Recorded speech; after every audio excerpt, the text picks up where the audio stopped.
shirkadda diyaaradaha Ethiopian Airlines ayaa duulimaad toos ah ugu safartay dalka Eritrea gaar ahaan caasimadda Asmara. Duulimaadkan ayaa noqonaya kii ugu horreeyay ee muddo 20 sano ah oo ay labadaasi dal ka dhaxeeyeen dagaal ku salaysan xuduudka. Sumadda duulimaadkan ayaa ahaa ETO 312 oo bilaabmay daqiiqado uun ka hor markii madaarka Booli ee caasimadda Addis Ababa ee dalka Itoobiya loogu qabtay xaflad lagu furayay duulimaad toos ah oo shirkadda Ethiopian Airlines ay iskugu xidhayso wadamada Itoobiya iyo weliba Eritrea.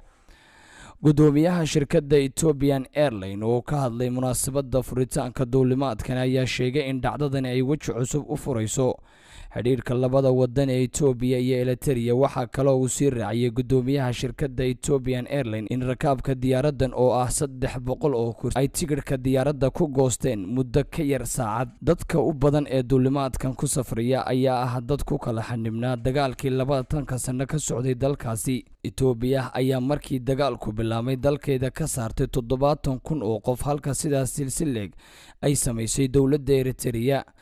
duulimaadkan ayaa noqonaya qodobkii ugu horreeyay ee ay fuliyaan kadib heshiis dhowr ah oo ay ku kala saxeexdeen magaalada caasimadda ee Addis Ababa iyo magaalada Asmara ee caasimadda Eritrea.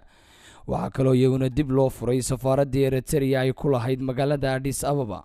Ra'iisul Wasaaraha waddanka Itoobiya Abiy Ahmed ayaa tan iyo markii xilka uu qabtay waxa uu wadaa dadaalo uu ku doonayo in uu dib u soo celiyo xiriirkii kala dhaxayn jiray dalka Eritrea isagoona sameeyay tanaasulaad badan.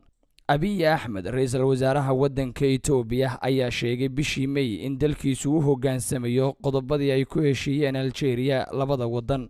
sidoo kale waxa uu Abiy Ahmed, ra'iisul wasaaraha Itoobiya, uu safar ku tagay dalka Eritrea isagoona madaxweynaha dalkaasi la saxeexday heshiisyo badan.